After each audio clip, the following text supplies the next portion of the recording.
welcome back. Brevard Christian Church podcast, the three crazy ministers together. I love it. And I'm excited because we're in the Bible, my favorite book. I'm very biased, I admit. Oh, yeah. But Luke chapter 16, we are dealing with something that Jesus talks about, and we were right in the midst of it. This passage really outlines in great detail what happens after a person dies specifically. And so we went through that passage last time, but we had to go through it quickly. So we're going to reiterate some of those things to make sure it's well understood. And I wanted to start with this because an argument that I have heard against using a passage like this, some suggest that, anytime you use a parable of Jesus, you're using something that maybe it could have a little bit of license. Maybe things could be, like, for instance, beliefs that are not really true, but they were prevalent in that day. He would just go with it. Jesus would just use those to make a point, because that's the purpose of a parable.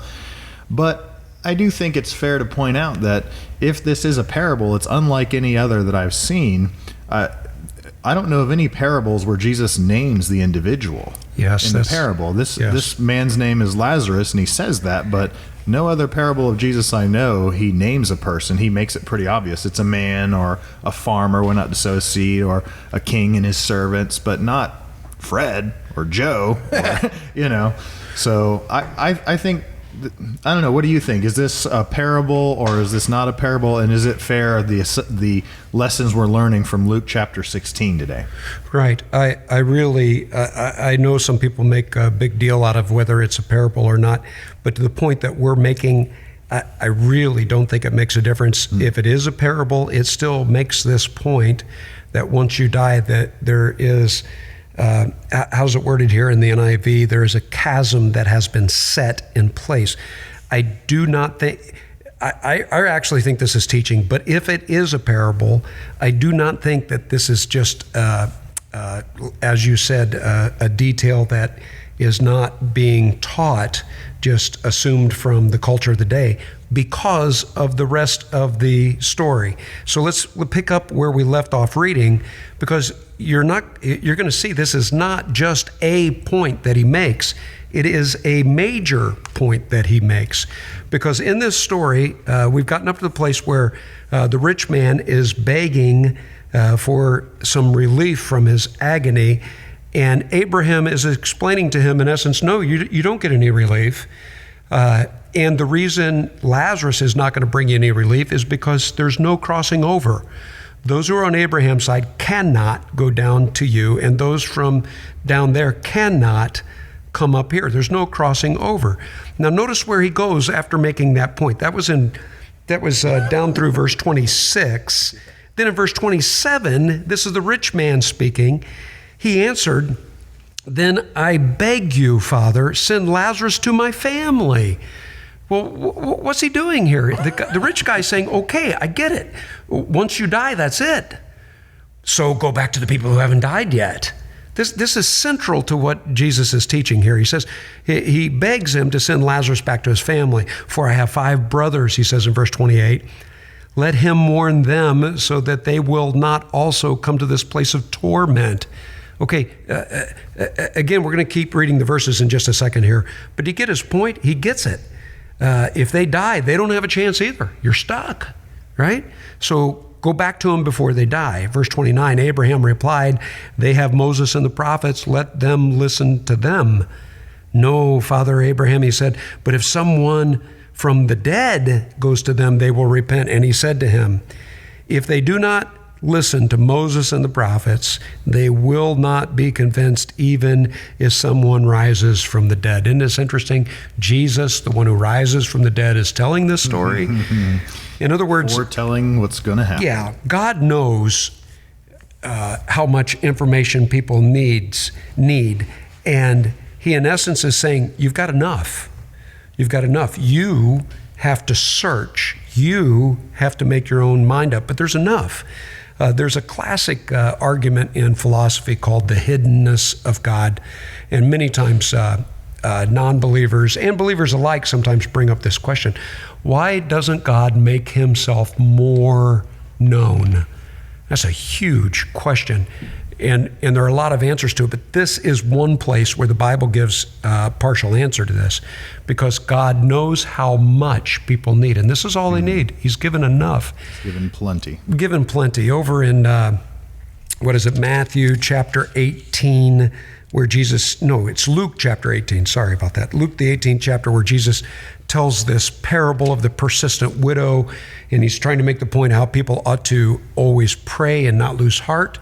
At the end of that story, in verse 8, this is Luke 18, verse 8, I tell you, he will see them get justice quickly. However, when the Son of Man comes, will he find faith on the earth?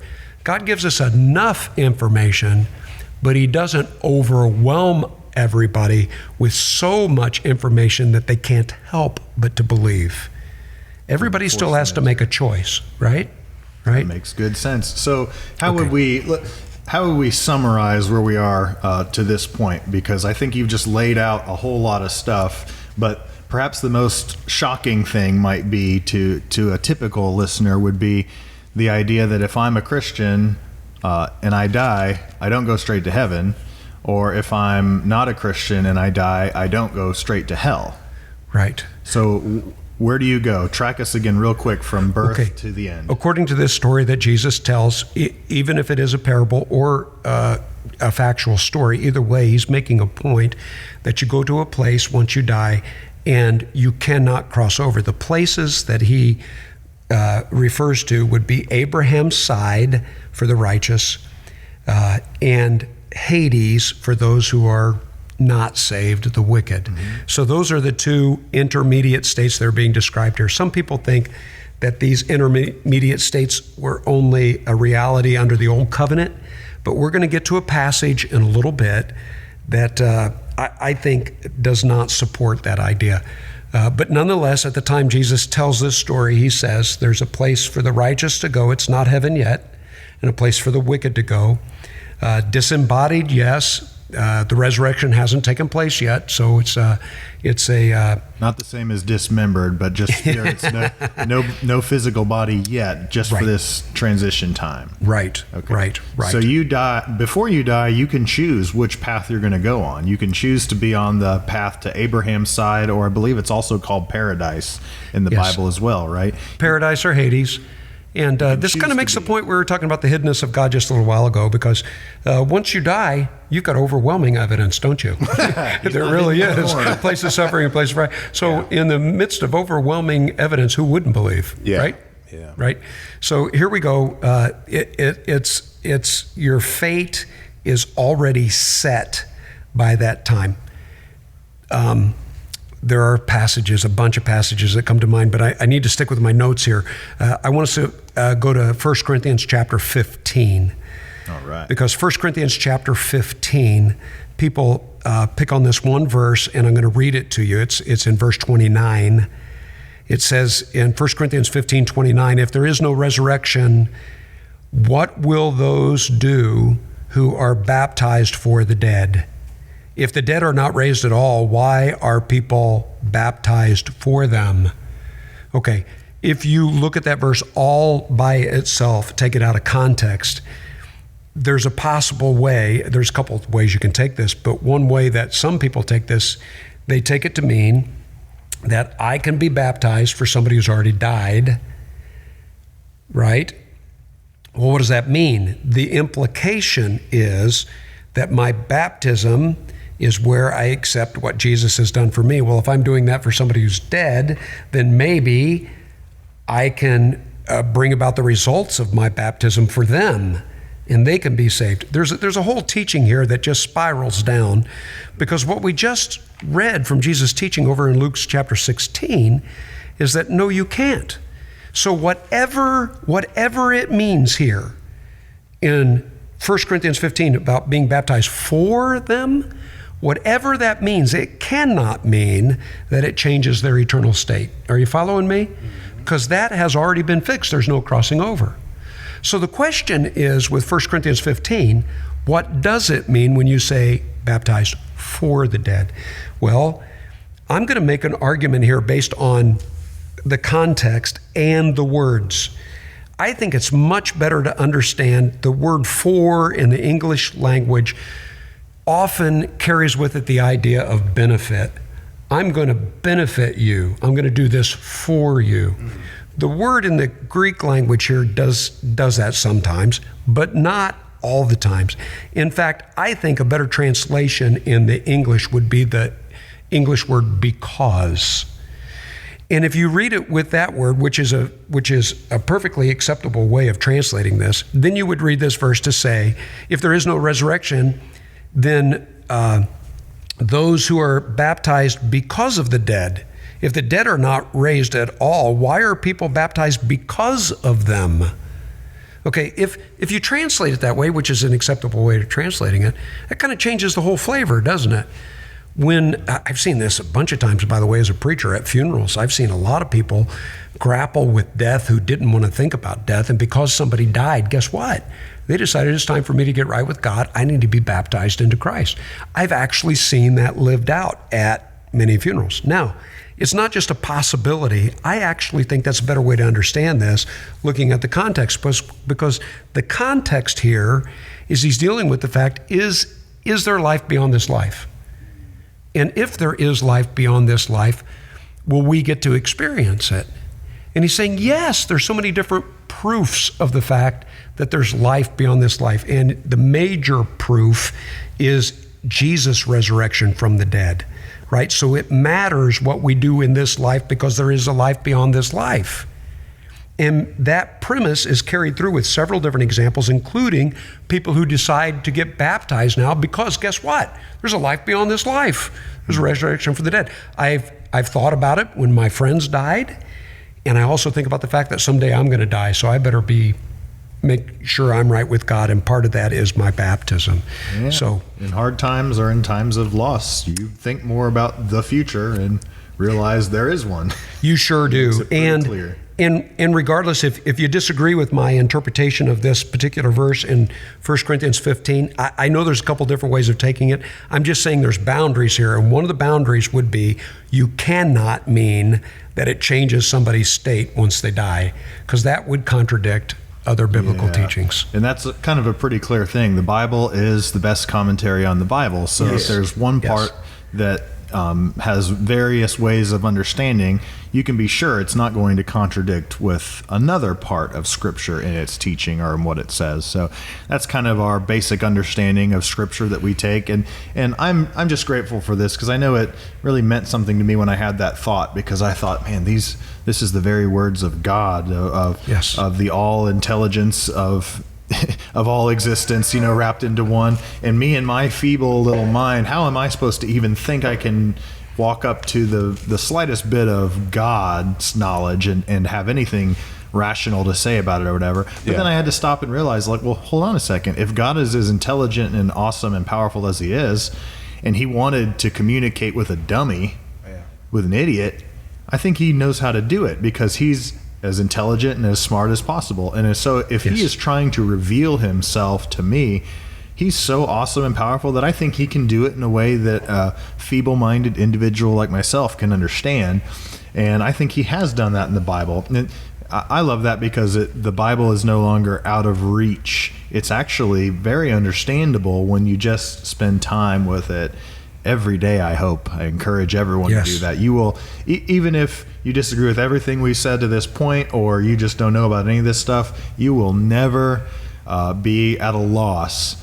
You will never be hurting yourself to spend time reading the Bible every single day. Now, would I recommend you start in the New Testament, or in the Gospels, or in James? That might be a little easier. Sure, I'd recommend that. But even if you started in the hardest part, it is a wonderful exercise. It has been so beneficial to me over the years. And God's going to continually teach you things.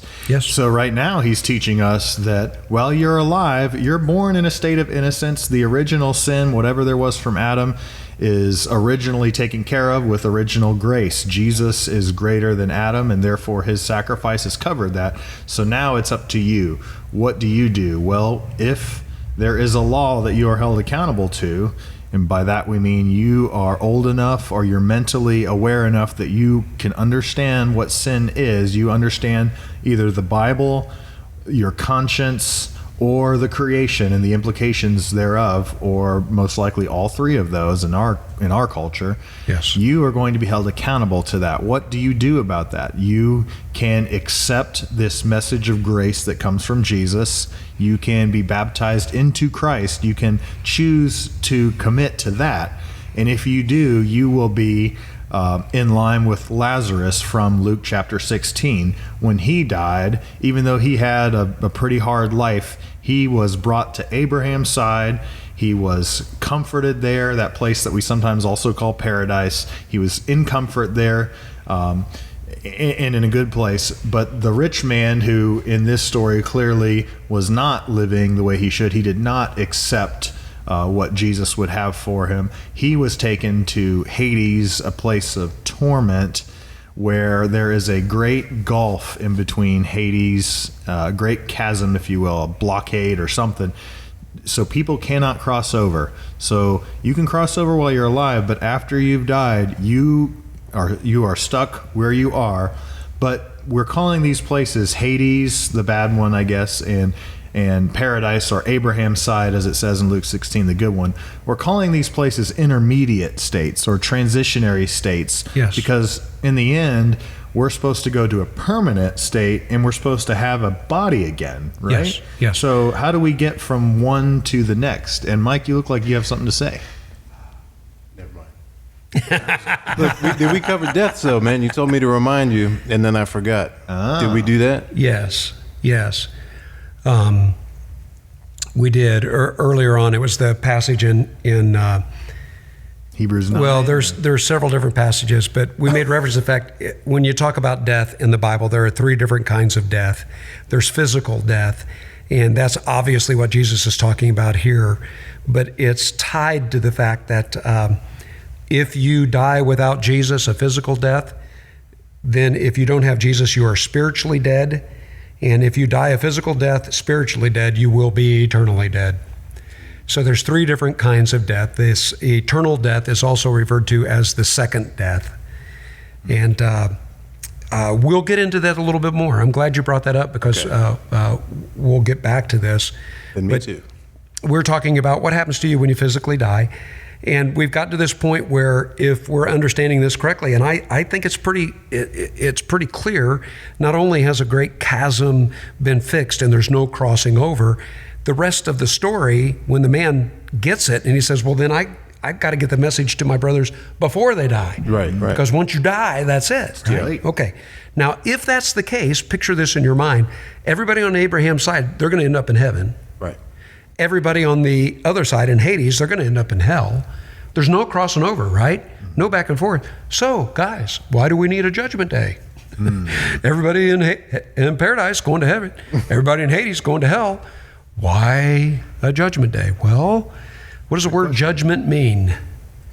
We typically, Western culture, we think of making a decision when we talk about judging, right? Yeah, a judgment call. I'm like, A judgment call. I don't know if I call. should buy this or that. Yes, the term is used that way several times in the Bible, but it's also used of making public decisions that have already been made. And since it's used that way frequently, I think that's the best way to understand Judgment Day. In fact, we're going to look at the classic description of Judgment Day found in Revelation chapter 20. We're going to get there in just a minute. And I can't wait till we get Yeah, to I love that Revelation 20. picture. This is But in that picture, you don't see God sitting on the throne, rubbing his chin, saying, I don't remember what he did. He's not making judgments in the way we think of judgments. This Judgment Day thing is just a matter of public display of decisions already made. So you're referring to Hebrews 9:27, where it says it's appointed for man once to die, then after that, the judgment. After that, the judgment. That's right. But before we get to that, let's go to John chapter 12. John chapter 12. Jesus makes, powerful statement in John, the 12th chapter, of course, as he always does. But this one has ramifications in so many different areas. But Gospel of John chapter 12, verse 47 and 48, Jesus is speaking. And he says in verse 47, if anyone hears my words, but does not keep them, I do not judge that person. For I did not come to judge the world, but I came to save the world. Well, that sounds like John 3:16, doesn't it? Yeah. For God so loved the world, he sent his one and only Son to save the world, not to condemn the world, right? Especially if you go on into the next verse. Well, he says that again here. He says, I didn't come to judge, I came to save. Verse 48, there is a judge, however, for the one who rejects me and does not accept my words. The very words I have spoken will condemn them at the last day. Oh, I love this picture because it's talking not only about judgment in general, it's talking about the last day, the judgment day, right? Okay, here's what Jesus said. Can I summarize it or paraphrase it this way? Jesus says, I didn't come to judge. I came to save people, right? That was his ministry. He came to save people.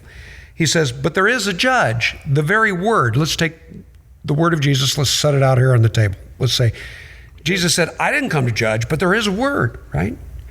The very words that I have spoken, that's going to judge you on that day. Well, what does that mean? That means I had a chance while I was alive to either accept or reject those words. So what's Jesus saying? I don't judge you. You know who your judge is? You are. You're your judge because here are the words. You make up your mind. Are you going to accept them or reject them? And on that final day, that's what's going to judge you. Yeah. The words. How did you respond to them? So Jesus came to save us, but our response to what Jesus did and what Jesus said and what Jesus taught, it's our choice, and that's what's going to be declared at Judgment Day, right? So there'll be no surprises on Judgment Day. No plot twists or anything no surprises on Judgment Day. That's exactly right. You're saying even our English use of the term judge is the term to declare might be a little bit more biblical in the way Hebrews uses it. It's more like a declaration day. Declaration, and especially in Revelation chapter 20, this passage is many times referred to as the Great White Throne Judgment. And it's a beautiful picture here. And in fact, I like to envision this. I like the picture and try to visualize what's going on here. It says in Revelation chapter 20, verse 11, then I saw a great white throne and him who was seated on it, and earth and the heavens fled from his presence. So you've got this scene and where there's this huge throne and God is seated on his throne. And he says there was no place for them. So all the heaven and all the earth, let's just picture a big blank ocean of nothingness, but right there in the middle of it, there's this great white throne and God's pictured on the throne. It says in verse 12, and I saw the dead, the great and small, standing before the throne. And by the way, when he says the great and small, he's just talking about nobody's off the hook here. Everybody who's ever lived, the greatest of the great, the most insignificant, the people popular, who were ignored. The non-popular. Yes, everybody. And so we've got this great plain of nothingness, and then you've got the picture of the throne with God, and now all humanity that's ever lived has been brought into this picture. So you've got an ocean of people. And he says, I saw the great and small standing before the throne, and books were opened. Okay, now we have to add to our picture. It's not just the throne, it's not just all humanity. We've got a mountain. If you picture this Everest mountain size of books. By the way, books stacked. are these things with paper in them. They're pages, and it's some soft or hard cover, but you don't scroll through them. You actually turn paper leaves. Anyway, older people, please explain to the younger. Go ahead. Yes, okay. So you've got all these books, and it's going to be a huge stack of books. We know that eventually because we're going to find out that these books contain everything you did in your life, all right? So we've got this scene, the big throne in the middle with God on the throne. You've got all humanity there, everybody, and you've got books recording what they did in their life. And it says there was another book which was opened, and just for my visual picture here, I'm going to take this other book and put it on the other side, okay? And it's a big book too, and it's called the Book of Life. In fact, it's many times referred to as the Lamb's Book of Life, but it's called the Book of Life here. And it says the dead were judged according to what they had done as recorded in the books. Here's where we find out what's in the books, right? So can I picture it this way? Here we go. I'm in the B's because my last name's Bourne. And we've got this line longer than Disney because everybody who's ever lived is in this line, right? So this mass of humanity. And when the bees finally come to the front, and I have no idea if it's happening this way. This is just the way I picture it. This is not in all the right? Bible. Disclaimer. Yeah, this is yeah. made up. Yeah. Poetic license, whatever. So here we go. So I make it to the front, and when I get to the front of the line, they pull out this big volume because I'm old. I've lived a long life, right? So it's a big book, and they slap this thing open, and they start turning the pages, right? It says, I am judged according to what I had done in the books. Okay, I actually think this might be in the classic sense of the word judged because it's looking over my life. Well, here's the problem. There are some pages in that book I don't mind you guys reading. There's some pages in that book I don't want anybody to read. I wish I could rip them out. I can't rip them out because I did. I can't go back and redo, right? So I'm judged according to what has been done in the books, which, by the way, happened when I was alive, right? That's back before I died, right? As well as whether I responded to the grace of God or not, right? Mm-hmm. I'm the one who judges me.